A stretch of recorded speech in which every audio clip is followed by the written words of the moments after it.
Hello, hello! Comment vous allez? Je suis trop contente d'être dans ce nouvel épisode du podcast Et voilà l'artiste. J'espère que vous allez bien, que vous êtes bien installés dans votre canapé ou tout simplement en train de m'écouter dans les transports ou au bord de la mer ou d'une rivière, qui sait. Mais en tout cas, aujourd'hui, je reçois Cédric Richer, un artiste réalisateur de talent, tant ses œuvres artistiques frisent le génie, quoi.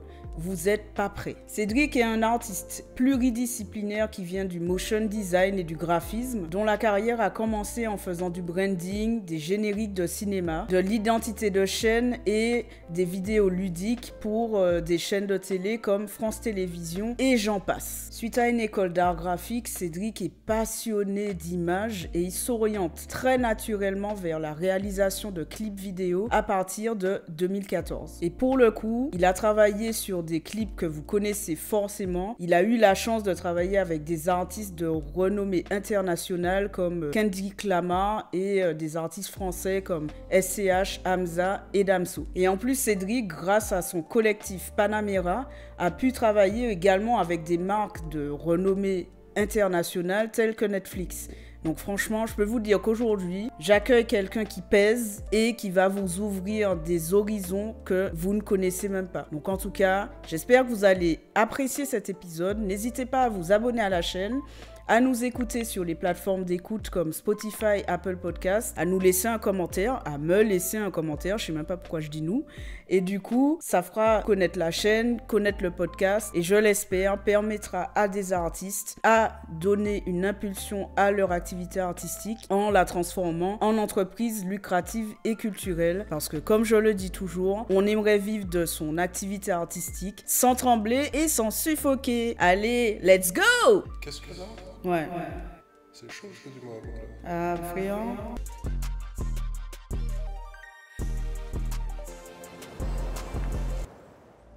Bonjour Cédric, comment vas-tu? Salut Elodie, ça va super bien. Très je suis très ravi bien. d'être là. Ah, génial, moi je suis hyper contente de te recevoir. Est-ce que tu te sens bien? Nickel, Bien à l'aise? nickel. Tu as ton petit verre d'eau, Tout est là. tranquille? Parfait. La déco est parfaite. Ah Merci. ben génial, franchement, un honneur de te recevoir. Et puis écoute, on va démarrer avec une petite question que je pose toujours à mes invités. Cédric, qu'est-ce que l'art pour toi? Qu'est-ce que là? Ouais. C'est chaud ce que tu me racontes là. Ah friand, on est là pour aller dans les profondeurs de tout, hein. Ok. Je pense que l'art, c'est le vecteur de l'expression ultime, l'expression de tous nos sens, l'expression de tous nos sentiments. Donc c'est quelque chose que les hommes ont trouvé comme outil pour exprimer la complexité de la psyché humaine. Et elle est multiple. Donc l'art est multiple, l'art est pluriel, l'art est fondamentalement humain, je crois. Totalement d'accord. Non. Comment ça, non? Il y a des poissons qui font des... Ouais, bon. Tu as vu ça, non? Ou pas? Oui, j'ai vu, C'est mais incroyable. bon. C'est incroyable, mais Les bon. araignées aussi, est-ce que c'est de l'art ou est-ce que... Non, c'est des mathématiques. Ouais, c'est plutôt ça. Hein. C'est plutôt une capacité à faire quelque chose. Mais même si Oui, mais l'art, la pour forme. moi, ouais, mais la forme, Ah, le résultat peut être vu comme artistique. Mais Est-ce en que même l'art, temps, c'est la beauté? La beauté tellement... Ouais, mais l'art, c'est subjectif. Ouais, ça peut être la beauté, ouais. Notre appréciation de la beauté Ouais. est complètement subjective. Ah là là, à chaque fois que je pose cette question, je suis toujours émue. Et franchement, merci beaucoup Cédric pour ta définition parce qu'elle elle me parle et je pense qu'elle parlera à toutes les personnes qui nous écoutent ou qui nous voient. Je sais pas si Et, c'est une bonne définition, c'est peut-être une philosophie, peut-être qu'il y a une définition plus littérale de ce que c'est réellement, mais... J'ai envie de dire que chacun a sa définition du sujet et que toutes les définitions se complètent. Et je pense que vraiment Je suis la définition que tu viens de donner parlera vraiment beaucoup de personnes. En tout cas, elle me parle. Donc déjà, on est deux. Super. La personne à qui tu parles, ça lui parle. Donc Nice. on est bon. C'est dit que je t'ai rapidement présenté en intro. Mais est-ce que tu peux nous en dire plus sur toi, déjà en tant que réalisateur et directeur artistique, mais surtout en tant qu'artiste entrepreneur? Ok, on enchaîne avec des grosses questions. Mais toujours. Bah déjà, on va commencer par le commencement. Je dirais que je suis un artiste martiniquais, un bébé des années fin 80, 86. Je suis né en Martinique, j'ai grandi là-bas. Je suis parti à 20 ans à Paris, faire une école d'art. Je suis sorti diplômé en 2011. Là, je te l'ai fait en très condensé, mais quand j'étais enfant, je dessinais beaucoup. J'ai toujours eu un œil et une passion pour les arts visuels et tout ce qui bouge. Fixe aussi, la photographie, les comics, la BD. Je pense que c'est très générationnel en fait. Je pense que ma génération a eu un contact très viscéral et très complet avec beaucoup de médiums artistiques. Clairement. Et du coup, en fait, je pense que ma génération, c'est une espèce de mix. Catalyseur, de catalyseur, une espèce de centrale de pop culture en fait. On est né dedans et j'ai l'impression qu'on est fait pour en fait. Génération DBZ. Ouais, je pense que mes premiers exercices de copie de dessin, c'était comme à peu près tous les garçons de mon âge. Et les filles, hein. Et les filles aussi, c'est vrai. J'adorais DBZ. C'est vrai. Ah ouais. Jusqu'à maintenant... Il te reste des dessins beaucoup dans ta non, chambre. mais c'est clair. Bon, ils étaient pas très réussis, hein, je t'avoue. Mais bon, ils avaient au moins les cheveux jaunes, tu vois. Faut bien commencer quelque part. Non, mais je me suis vite arrêté. C'était pas ça. Si tu reprends maintenant, tu penses que ce sera pas mieux? C'était... Non, franchement, toujours se challenger, ce serait intéressant de voir comment tu vois les choses maintenant. Rester connecté. Non, j'avoue, faudrait que je reprenne cette activité-là. C'est vrai que je dessinais beaucoup, énormément même, mais j'ai arrêté suite à... En fait, j'ai participé à un concours. Bon, je raconte un peu ma vie. C'est mon podcast, je fais ce que je veux. Exact. Et ça nous intéresse. Et du coup, ouais, j'ai participé à un concours pour la réhabilitation de la fontaine Guédon. Ok. Donc celle qui est sur le canal de Vassor. Ouais. Je l'ai perdu ce concours, mais j'ai toujours eu, tu vois, cette flamme de pas fait d'école d'architecture, etc. Mais je voulais vraiment continuer à copier des choses qui méritaient d'être sublimées, tu vois. Et DBZ, je voyais ça un peu comme ça. Ok. Parce qu'au début, ça a commencé, je vais pas dire d'une façon rustique, mais en tout cas, quand on voit DBZ maintenant, je sais même plus à quel stade il est maintenant, hein. Moi je me suis arrêté à Super Saiyan, mais là il est, je crois qu'il y a un nouveau Ultra DBZ, Saiyan, ouais, il est bleu, enfin bref. Goku Black, ouais, c'est ça. Goku rouge, Goku bleu. Goku bleu, moi je me suis arrêté au bleu. Dans mon idée du dessin, c'était ça en fait, c'est prendre un état d'un objet, d'un monument, même d'un dessin animé, et de voir comment il peut être dans 10-20 ans. Et c'est un peu comme ça que j'avais dessiné la fontaine Guédon, mais je pense qu'ils n'ont pas compris ma démarche. Et du coup, cet événement-là t'a bloqué? Ça m'a un peu bloqué, ouais. Ça m'a un peu bloqué, même si j'ai gardé dans l'idée que je m'en suis servi déjà pour ma vie en général, mais ça m'a un peu bloqué dans mon élan artistique, clairement, parce que j'ai senti que j'étais pas comprise déjà. Ok. T'avais quel âge? J'étais jeune, hein, j'avais 14 ans. Hein. Non, même pas, j'avais 12 ans. Ouais. Ça fait tôt pour abandonner. Mais en vrai, t'as pas abandonné, t'as évolué. Maintenant, tu accompagnes les artistes maintenant. Exactement, c'est exactement ça. Et je pense que vu la façon dont j'avais exprimé le projet à l'époque, qui n'était pas forcément dans la bouche d'une enfant de 12 ans, c'est pas forcément clair. Mais en tout cas, ma prof de l'école qui m'avait inscrite au concours m'a dit non, mais moi j'ai capté ton truc, peut-être que si tu accompagnes des gens plus tard, peut-être que là il y aura un déclic. Et ça m'est toujours resté dans la tête. Boum. Et nous voilà aujourd'hui. C'est beau, c'est beau. Prophétie. Magnifique. Bon, on va reprendre quand même. Je vais pas raconter toute ma vie dans le podcast, même si c'est intéressant. Mais on a le temps. Épisode de 3 heures. Allez. Double interview. C'est ça. Et c'est intéressant, notamment ce que tu as dit sur le fait qu'on est une génération qui a connu un maximum de médiums à leur début et qui avons vu les choses évoluer dans le temps. Parce que moi, je nous définis vraiment comme un catalyseur, en fait. Un point de pivot, je dirais. Exactement. Parce que c'est pas forcément le début, parce que le début de ce qui fait notre pop culture, je pense, commence probablement dans les années 70. Ouais. Et du coup, nous, on arrive à un moment clé où les choses évoluent vite et avec nous en fait. On est né dans un train en marche qui est devenu un train à grande vitesse et qui est totalement hors de contrôle aujourd'hui. Exact. qu'on se le dise, c'est clair. Mais on a les armes, ce qui est bien, c'est qu'on a les armes pour être assez curieux, pour évoluer avec le train en fait. Et on n'a pas peur de monter dedans surtout.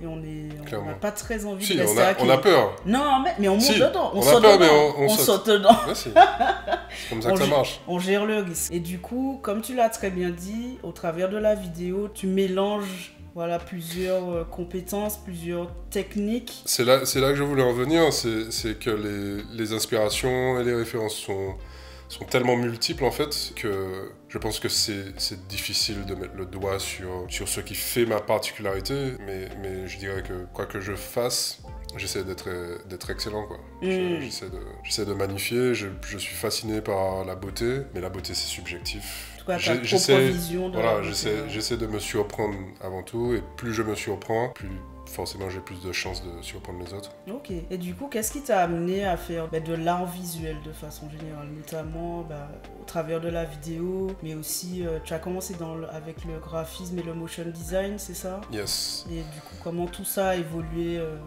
dans le temps? Je pense que ce qui a changé mon cursus, parce qu'en fait je faisais de l'anglais, j'étais destiné à devenir prof d'anglais au campus. Ce qui a vraiment dévié positivement ma route, c'est la rencontre avec Christian Macari. Chris Macari, qui, pour ceux qui ne savent pas, est un réalisateur français martiniquais de clips. C'est un clipper légendaire aujourd'hui, parce que clair. de 2004 à aujourd'hui, je pense qu'il a clippé absolument tout le rap français. Je pense que n'importe quel nom que tu puisses me sortir, je pense qu'il a travaillé avec. Et notamment Booba. Ouais. Pendant plusieurs années, il a été le réalisateur attitré de Booba. Tout à fait. Je pense qu'il y a très peu de gens qui ne connaissent pas Chris aujourd'hui. Et du coup, cette rencontre-là a un peu changé ma route et m'a conforté dans la poursuite de ce truc-là. Okay. Donc Chris, il a fait une école d'art graphique. Et il est devenu réalisateur par la suite. Okay. Et du coup, quand je l'ai rencontré, il m'a parlé de son cursus. Moi, j'avais des étoiles dans les yeux à l'époque. J'étais encore à l'université Antilles-Guyane pour mon cursus d'anglais. Du coup, j'ai eu un déclic. J'ai eu la chance de pouvoir visiter les portes ouvertes de l'école que lui-même avait faite et qui m'avait conseillé. Je suis parti, j'étais complètement aux anges quand je suis revenu. J'ai dit à ma mère, à mes parents que c'est ce que je voulais faire. Ils m'ont mis un ultimatum, à savoir de valider un doc d'anglais avant de partir. Avant de t'orienter vers cette nouvelle voie. D'avoir la sécurité de pouvoir me retourner. Quoi. Okay. Je valide ce DUG. Ouais. Tu visites du coup l'école? Ouais, je visite l'école.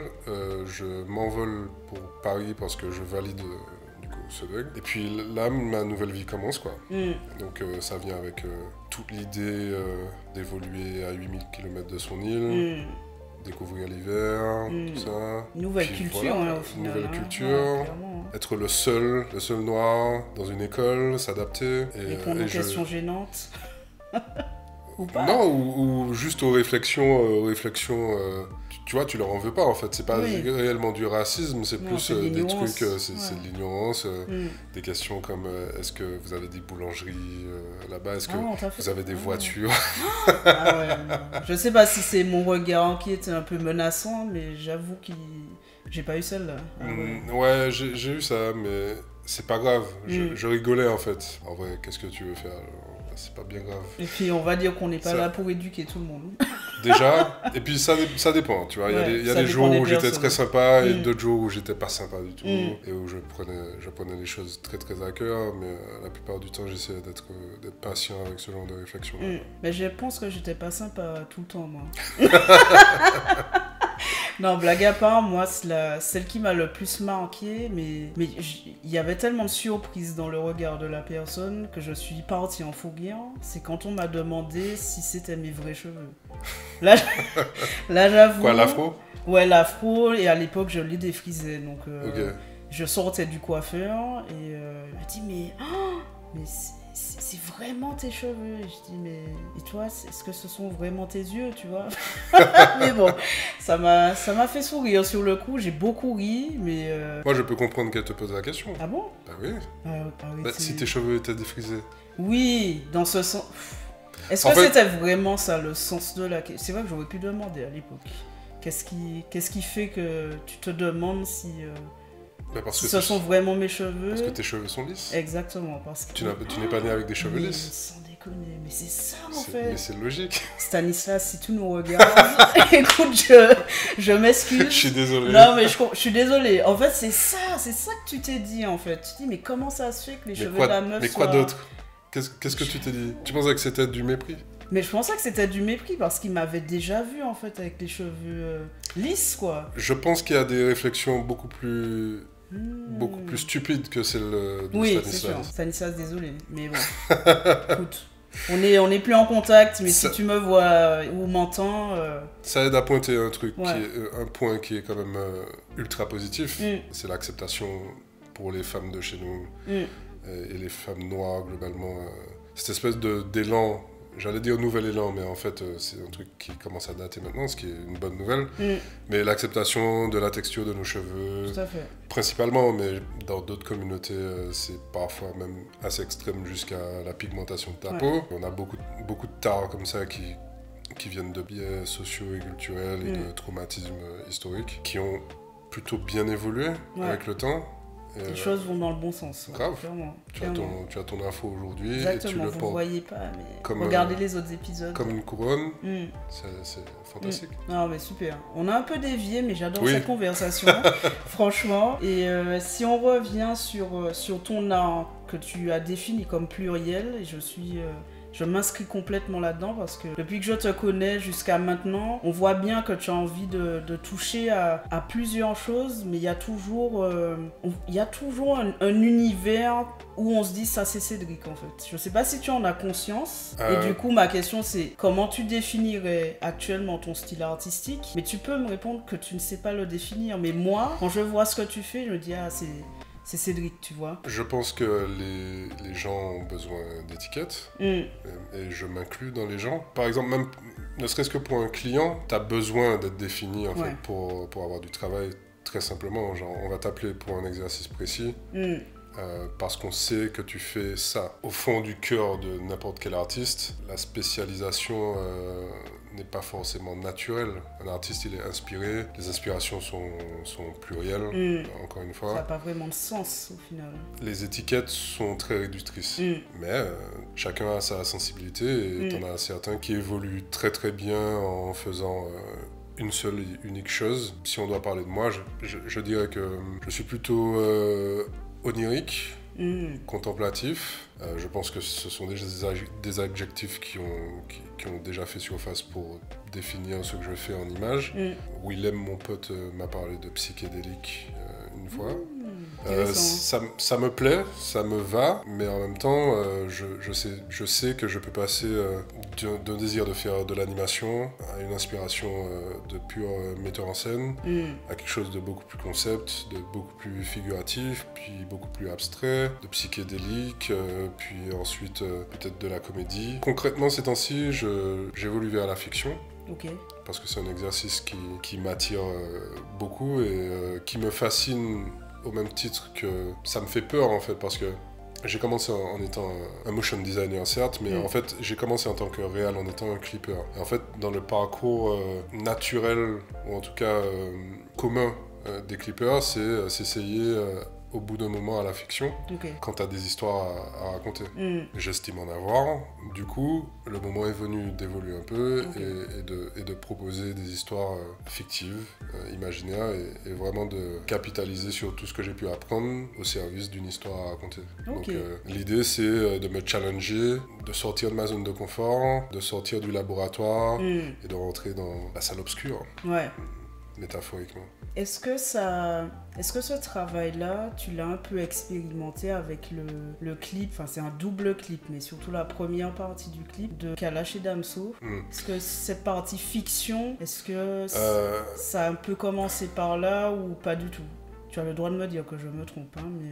Je suis pas sûr qu'on puisse dire que c'est une fiction. En fait, la fiction, c'est très spécifique. La fiction, c'est une histoire structurée. Encore une fois, le clip et le cinéma... Enfin, le clip et la fiction sont... Ça dépend quel exercice tu fais, en fait. Le clip est souvent cadré par le budget que tu as. Et du coup, bien que tu aies des idées grandiloquentes et une ambition folle, parfois, tu es vite ramené à la réalité sur les moyens que tu as pour concrétiser les idées. Ce que je veux dire, c'est que, par exemple, le clip de JTC, on avait peu de moyens et surtout très très peu de temps. Du coup, on a développé une idée qui est assez simple. On a capitalisé sur des tableaux forts qui expriment une idée générale. Donc, en soi, c'est plus contemplatif que structuré comme une fiction, même si chaque tableau est censé... C'est comme une peinture en fait, à chaque tableau tu es censé susciter une émotion et raconter une micro-histoire à chaque plan. Donc chaque plan, c'est une peinture, ou en tout cas est inspiré d'une composition qui va dire quelque chose et qui sera une branche de l'idée principale. C'est plus structuré comme ça, une suite de punchlines visuelles qui forment au final un tableau semi-narratif. Mais c'est pas réellement une fiction. Et c'est ça en fait, ce qu'il y a de vraiment très intéressant avec l'exercice du clip, c'est vraiment que tout est plus ou moins possible. Avec le cinéma aussi, mais en réalité, le cinéma est beaucoup plus codé. Le storytelling de personnages, en fait, tu dois structurer la psychologie d'un personnage. Donc ça veut dire...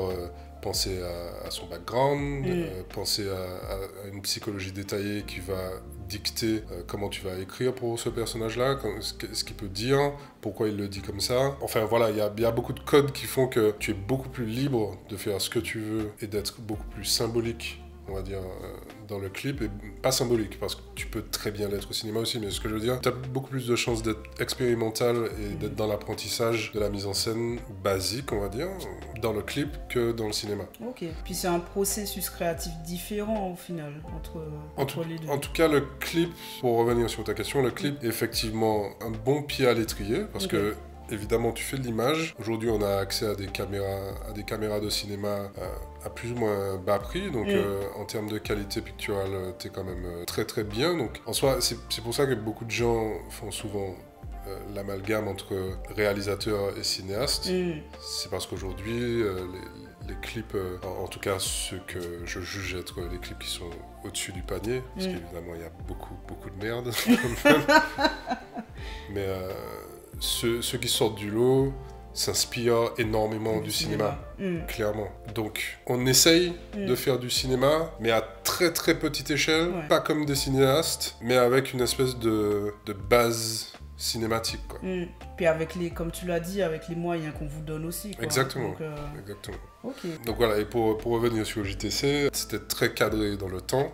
C'est pas forcément ça qui m'a donné envie de faire de la fiction. On a fait des clips peut-être qui s'apparentent plus à une structure de fiction, ou ce qu'on a fait plus ou moins clipesque.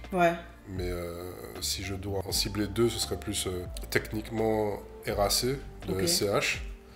Et le dernier qu'on a sorti qui a plus une structure de fiction, de par les codes de personnages et de storytelling qu'on y a mis. C'est le clip qu'on a fait pour KCPK qui s'appelle Atom, qui est plus, qui s'apparente plus, qui s'inspire plus de codes cinématographiques. Ah, mais carrément, Atom, c'est un clip ?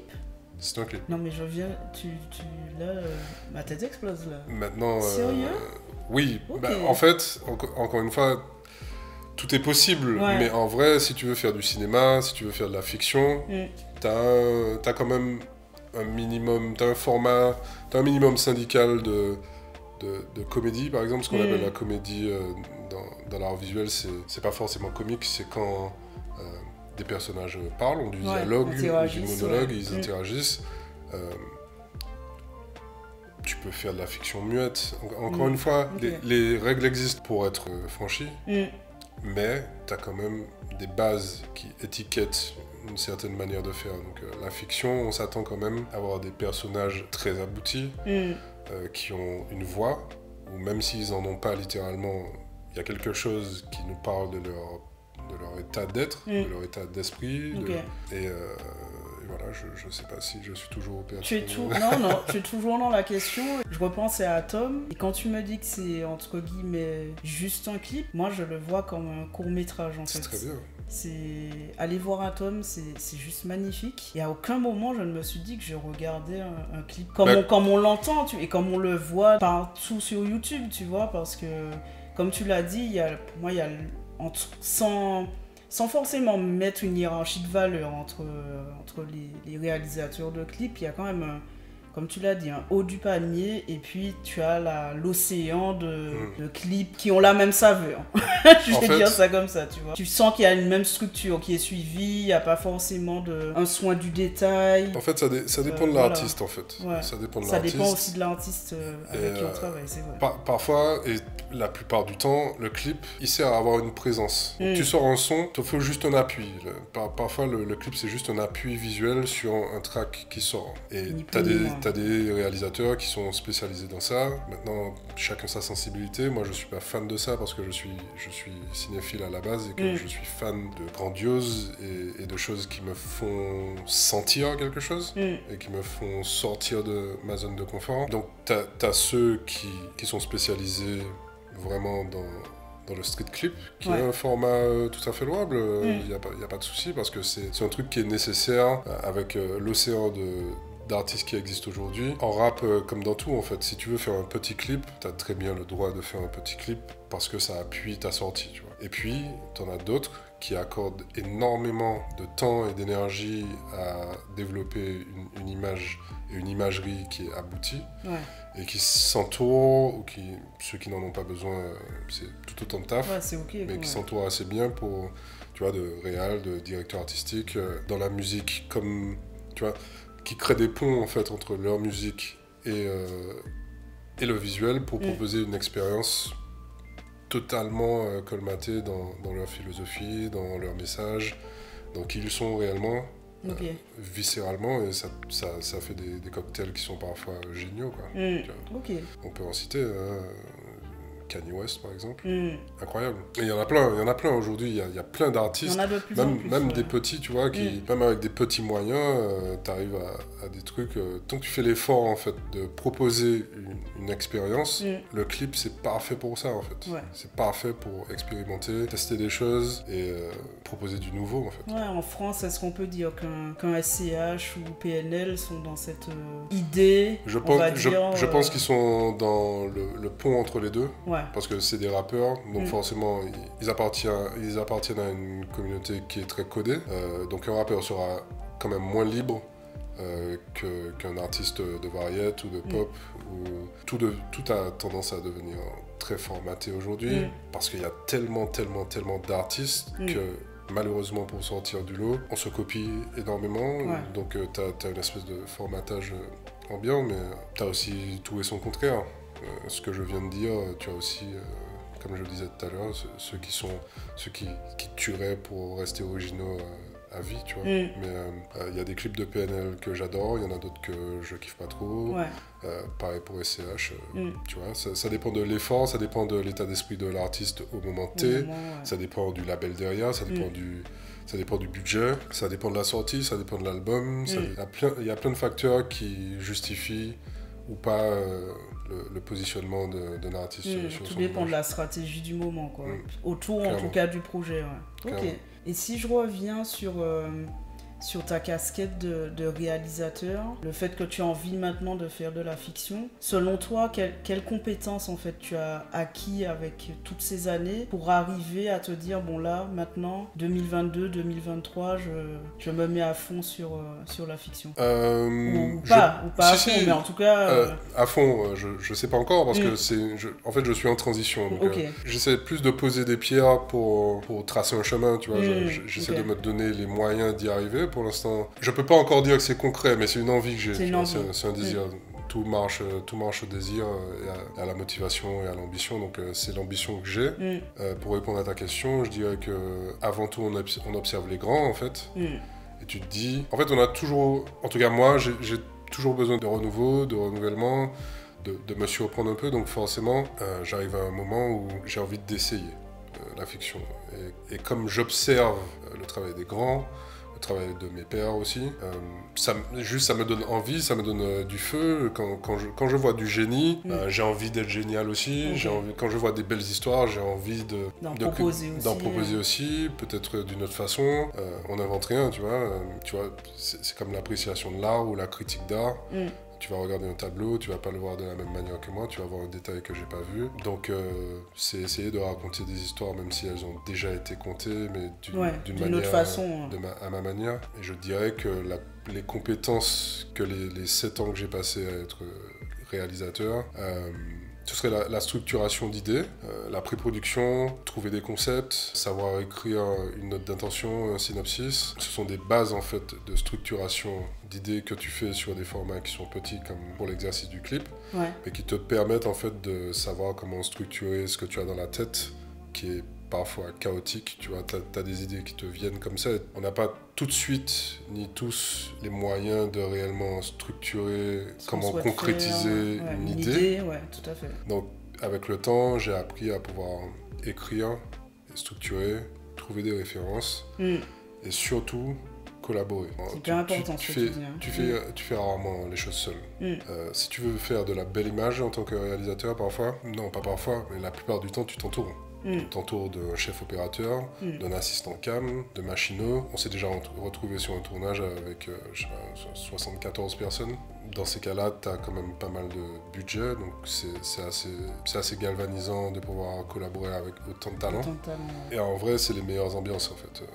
Enfin, évidemment, ça dépend toujours de l'état d'esprit de chaque artiste. Soit c'est l'artiste, c'est le metteur en scène, soit le metteur en scène est au service d'un autre artiste, ou d'un client de pub par exemple. Mais la plupart du temps, en tout cas de mon expérience, j'ai grave apprécié collaborer avec des postes et des talents que je n'osais même pas imaginer quand j'étais en Martinique, tu vois.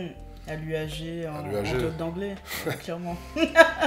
Par exemple, pour une pub Lancôme qu'on a faite, on a eu l'idée d'avoir un parterre, un horizon infini de roses.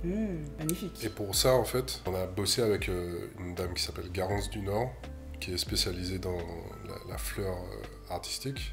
Je sais pas combien de centaines de roses on avait sur le plateau, mais on était très proche de ce qu'on trouve. Il y a des effets spéciaux, mais on n'était pas loin de ce qu'on a dans le film, quoi.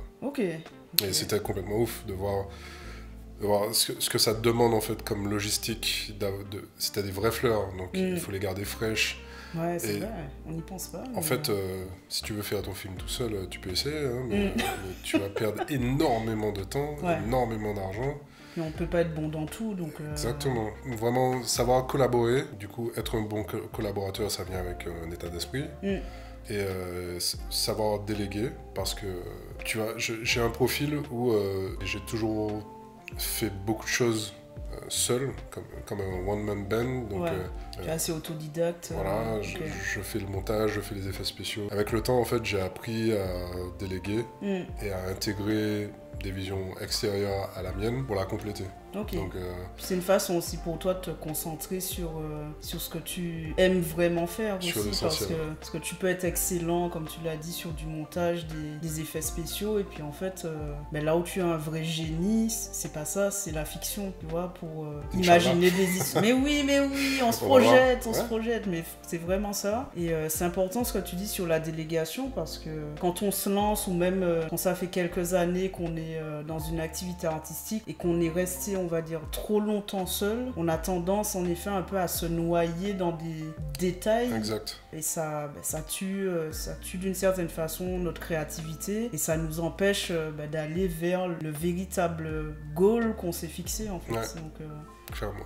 Non, c'est hyper intéressant, et du coup, c'est vrai qu'on n'a pas parlé de Panamera, et du coup, tu parlais de collaboration. Est-ce que tu peux nous dire, du coup, comment est né ce merveilleux, ce très très beau collectif qu'est Panamera? Panamera, aujourd'hui 7 ans. Donc c'est une aventure qui a commencé en 2015. J'étais encore dans mon parcours, dans ma petite carrière, mon début de carrière de motion designer, directeur artistique. Donc je faisais du générique de cinéma, tu sais, les opening titles, les intros souvent animés dans les films. Je faisais du branding, j'animais parfois des capsules pour des émissions ludiques sur France 3. En tout cas, j'étais à fond dans le graphisme et dans le contenu digital. Et du coup, Yann, Panamera, c'est 4 personnes initialement. C'est Yann Biguet, Quentin Curta et Gary Bialas et moi-même. Okay. Et du coup, ça a commencé avec Yann, Quentin et Gary, qui sont venus me chercher parce qu'ils tenaient à compléter l'équipe avec une touche de direction artistique. Okay. Et organiquement, en fait, on s'est mis à se spécialiser en clips et contenus digitaux. Et on est passé de faire du clip à faire de la pub.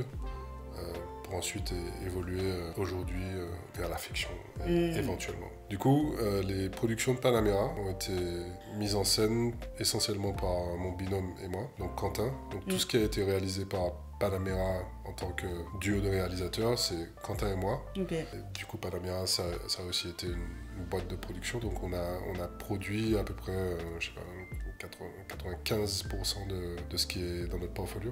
Wow. Et ça, c'est Yann qui s'en occupait, qui est un catalyseur de génie, producteur très talentueux. Et Gary, du coup, qui est un couteau suisse et un chef opérateur aujourd'hui de talent, vraiment incroyable. C'est l'homme qui tombe à pic, c'est un gars qui te trouve des solutions genre comme ça.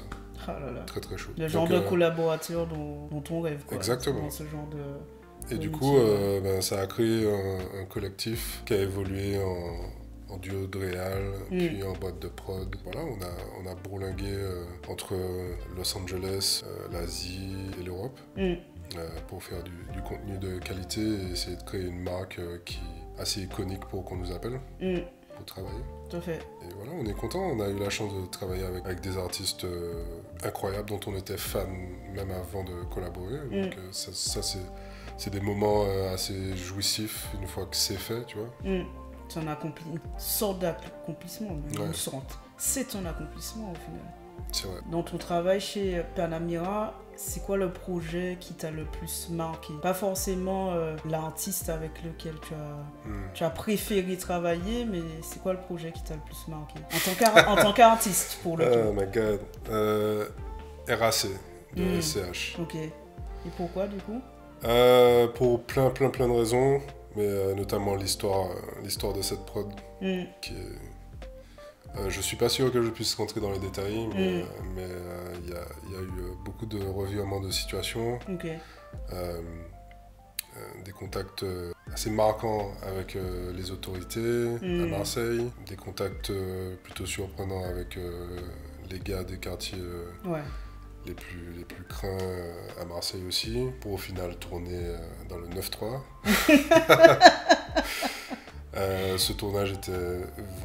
La pré-prod était complètement folle à Marseille, et le tournage était vraiment super cool à Paris. Oh, bah, parce que les gens ne le savent pas forcément, mais le clip a été tourné à Paris. Et pas à Marseille. Et pas à Marseille, écoute. On n'y a vu que du feu, donc, donc tant mieux. Pour des raisons... logistique, on va dire. On va parler de logistique, pas d'autre chose. Oh ben super. Et du coup, avant l'interview, j'ai de nouveau regardé ce que tu as produit en 2020, qui s'appelle L'Esprit Saint-Pierre. Et là, vraiment, j'ai envie qu'on parle de Cédric l'artiste, parce que maintenant tu me dis que tu as envie d'aller vers la fiction. Je me suis trompée avec JTC. Mais l'Esprit Saint-Pierre, là, tu peux pas me dire qu'il y a peut-être déjà une petite étincelle d'envie de fiction. Pour le coup, allez voir l'Esprit Saint-Pierre si vous l'avez pas vu. Et du coup, quelles sont tes inspirations au quotidien? Parce que quand j'ai vu l'Esprit Saint-Pierre, je me suis dit, mais qu'est-ce qui l'a amené à faire ça? Est-ce que c'est une idée que tu avais depuis longtemps ou c'est venu lors d'un séjour en Martinique, tu vois? Qu'est-ce qui t'a inspiré à faire l'Esprit Saint-Pierre? Et puis à créer, pour moi, c'est une œuvre cinématographique.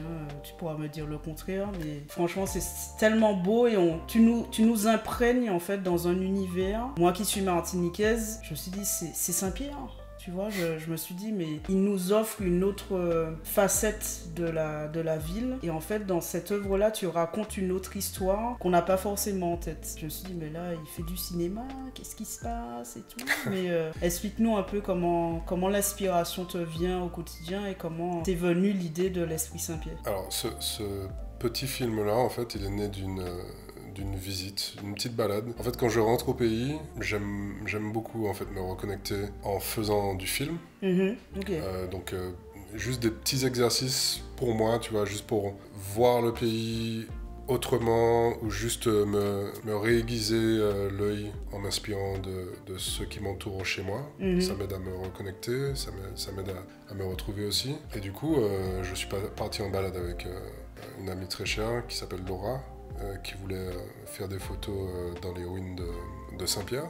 Du coup, j'ai pris ma caméra, on est allé se balader et en fait, on a commencé par prendre des photos. J'étais pas fan, donc j'ai pris la caméra et en fait, on a commencé à déambuler et au fil des déambulations, en fait, il y a une vibe qui s'est installée. Et du coup, j'avais de très belles images d'elle et c'est en post-prod que la magie arrive, en fait. Parce que j'avais de très belles images d'elle, mais en fait, j'avais pas encore l'idée. Donc c'est une fois que j'arrive devant mon écran et que je vois les images, que plus je les regarde, et en fait, plus t'as une espèce de musique. Quand je dis musique, c'est pas forcément une chanson, c'est plus une... Tout se met en place, quoi. Tout se met en place et ça commence à se structurer pour devenir une idée. Et en fait... ces images-là, quand j'ai commencé à mettre les images les unes derrière les autres, ça m'a inspiré l'histoire d'un fantôme, en fait. Plus précisément de 2 fantômes, donc la caméra étant le deuxième. Ce seraient 2 esprits qui entraient le lieu des ruines sur lesquelles on a tourné et qui seraient éventuellement des amoureux qui ont péri pendant l'éruption volcanique de 1902. Putain, c'est beau. Je sais pas si vous êtes comme moi, mais là je suis transportée. Ah ouais, non, c'est beau. Donc l'idée c'était de raconter une petite histoire, une espèce de ballet.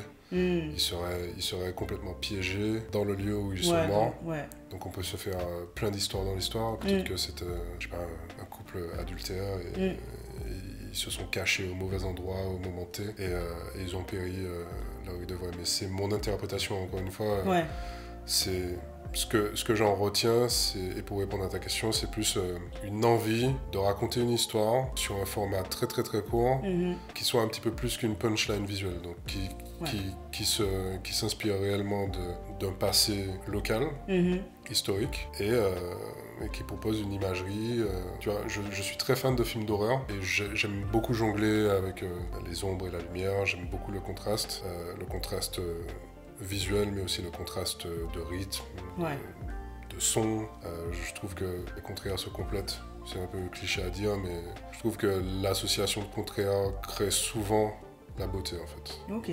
Et je pense que ce film-là, c'est un bon exemple du truc. Donc, t'as une espèce de balayage constant et de balai et de dialogue entre le mouvement, le son, la lumière et l'ombre qui font que t'es happé pour finir dans le tombeau de Cyparis. C'est une espèce de boucle. Donc tu commences dans le tombeau et tu finis dans le tombeau. Et pendant tout le film, en fait, le couple, entre guillemets, est progressivement entouré de fumée. C'est de la fumée que j'ai rajoutée en post-production. C'est un effet visuel. Ah, je t'ai persuadé que c'était... Non, il n'y avait pas de fumigène. C'était complètement nu et j'ai rajouté la fumée qui est devenue en fait un élément narratif. Donc du coup, ça ramène un peu de mystère et ça ramène une grosse narration. Et ça fait directement référence à l'événement. Donc ça crée une ambiance qui... En fait, t'es happé. T'es kidnappé par le visuel, comme je disais. T'as pas le choix que de plonger dedans. Ah bah, je te confirme. Et c'est ce que je cherche, en fait. Et ça peut peut-être m'aider à définir mon style. L'hypnose. J'aime bien hypnotiser, ou en tout cas essayer d'hypnotiser, de créer des rythmes qui happent les gens, que ça soit contemplatif ou un peu moins contemplatif. J'essaie d'hypnotiser et de râler les gens. Ouais, non, franchement, moi j'aime bien parce que c'est vraiment ça. En fait, c'est ce que je ressens à chaque fois que je regarde une de tes productions. Même JTC, hein. JTC, moi je suis happée par l'image, par le rythme, au-delà du son réalisé par les 2 artistes. En fait, l'image est tellement. Puis tu as un soin du détail, tu en as parlé, mais moi à chaque fois que je vois les petites fourmis, moi j'adore voir les détails. J'entends toujours des sons que personne n'entend dans les chansons. Et JTC, c'est vraiment ça. Et l'Esprit Saint-Pierre, moi j'ai été happée par la fumée, c'est pour ça que je suis très étonnée que tu l'aies mise en post-prod, parce que c'est vraiment ça qui capte, en tout cas qui a capté mon regard, en fait. Et je suivais la danse réalisée par la fumée. Et de ce que tu es en train de m'expliquer, ben, je comprends que c'est ce que tu as voulu créer. Totalement. En fait. Donc, en fait, je l'ai vu. En fait, bien. c'est peut-être ce que je préfère en fait dans le process. C'est, t'as une idée de base, mais qui est loin d'être complète. Et puis, tu vas dormir, tu vas te réveiller le lendemain, tu vas dire, il manque ça pour que le saut créatif arrive, pour que tu saches en fait que, ok, c'est complet, c'est ça qui me manquait pour que on comprenne qu'il y a une histoire en fait, qu'il y a un truc à réellement voir. La fumée, quand j'ai été inspiré de la mettre, je me suis dit, bah ouais. En fait, c'était évident. C'est évident, puisque si ce sont des fantômes, il faut qu'on comprenne en fait comment et pourquoi ils sont morts. Et je trouve que la fumée, c'est le troisième personnage, très probablement. Très bien. Du coup, Cédric, j'ai envie de te demander, du coup, par rapport à ce beau projet qui est de faire de la fiction, quels sont tes prochains challenges? Qu'est-ce qui va t'amener à réussir ce beau projet qui est de faire des œuvres cinématographiques maintenant? Je parlais de collaboration tout à l'heure. Je pense que avoir la bonne team à tous les postes, c'est plus ou moins facile pour moi d'avoir des idées, mais maintenant pour les concrétiser, comme je le disais tout à l'heure, tu as forcément besoin d'accompagnateurs, de gens qui font l'image, de gens qui font de la post-production, de gens qui font du son, de gens qui accompagnent le projet dans sa production, de gens qui savent de quel talent tu as besoin, au même titre que toi, mais on va dire des gens qui savent accompagner, quoi. Exactement. Et c'est aller chercher des financements, tu vois. Important. Pas forcément, les artistes ne sont pas forcément les personnes les mieux placées pour aller chercher l'argent. Donc être bien entouré pour que je puisse me concentrer sur ce que je sais faire concrètement, quoi. Non, ça me parle d'autant plus. C'est vrai que moi, au travers de la boutique expérience, moi j'aimerais que les artistes aient un écosystème qui leur permette de se concentrer sur leur zone de génie. Et c'est vraiment ça, parce que quand on a la volonté de créer quelque chose et que ça supporte, on parle souvent de lifestyle un peu partout, mais c'est un peu ça, que ça supporte en fait la façon dont on souhaite vivre, c'est hyper important, comme tu l'as dit, d'être accompagné, mais surtout de laisser à des personnes de confiance la possibilité de nous amener vers ce projet-là. Et c'est vrai que tout ce qui concerne la recherche de financement, le marketing de façon générale, c'est pas forcément des choses pour lesquelles les artistes ont envie de s'investir, quel que soit le moment où ils en sont dans leur carrière artistique, pour le coup. Et je le comprends parfaitement, et c'est hyper important, comme tu l'as dit, d'être accompagné. Et du coup, la boutique expérience est là. Et n'hésitez vraiment pas à vous faire accompagner pour justement rester dans cette zone de génie. Parce qu'au final, ce que tu es en train de découvrir et que tu as toujours eu en tête, parce que tu es un cinéphile aussi, c'est une de tes passions, une des choses que tu aimes beaucoup en fait dans ta vie de façon générale. Tu te rends compte que si tu as besoin d'y aller dans cette partie, dans cette nouvelle industrie, il faut que tu délaisses certaines choses que tu faisais avant pour te concentrer là-dessus en fait. Surtout que, comme je disais tout à l'heure, la fiction et le cinéma sont beaucoup plus codés que le clip. Donc moi j'arrive en tant que challenger.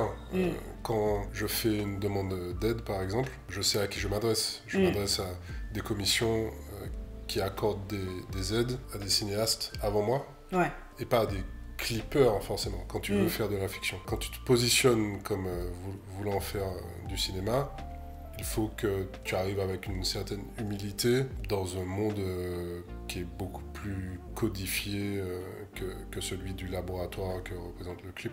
Donc j'ai un portfolio, j'ai une passion, j'ai une quête d'excellence, mais il faut montrer patte blanche et faire preuve d'humilité quand tu veux entamer cette transition-là et rentrer dans une toute autre structure beaucoup plus codée, quoi. Ouais, et puis prendre le temps justement de connaître ses codes, tu vois, ça... Et t'as souvent besoin de gens pour connaître ces codes. Ouais, ok, clairement. Hyper intéressant, et du coup, ça m'amène à ma dernière question. Je suis triste, hein, je vois ça va, j'ai envie de pleurer. Mais non, blague à part, j'ai adoré cette conversation. Et j'aimerais finir en te demandant justement quel conseil tu donnerais pour le coup à un artiste, un ou une artiste qui a envie de vivre de son art, en sachant que je vais quand même préciser le terme vivre de son art. On pense tout de suite à quelque chose de très pécunier, gagner, 3 000 € par mois, c'est pas ça l'idée, c'est vraiment plutôt de construire, j'aime beaucoup le terme écosystème en fait. Cet écosystème, quel conseil tu donnerais à un artiste qui souhaite construire un écosystème autour de son art, qui lui permet d'avoir la vie qu'il imagine étant la sienne en fait? C'est très vaste comme question, mais... Non, c'est plutôt clair. Le premier truc qui me vient, c'est la faim. Toujours avoir faim, ça peut être bateau comme ça, mais ça veut dire rester curieux, toujours nourrir en fait ce qui peut par la suite devenir une inspiration. Donc ça peut passer par lire des trucs super random. Tu vois, c'est vraiment être curieux de tout. En apprendre sur l'astrologie, en apprendre sur la psychologie, en apprendre sur la musique. Vraiment, un artiste, l'art pour moi, comme je disais au tout début, c'est le vecteur de la complexité de la psyché humaine. Donc en soi, si tu veux vraiment toucher les gens, il faut que tu sois curieux de tout, d'absolument tout. Donc je commencerai par la fin, parce qu'elle englobe beaucoup de choses. Donc elle englobe la curiosité, mais aussi la motivation et la détermination de créer, tout simplement. Donc toujours nourrir ce feu-là.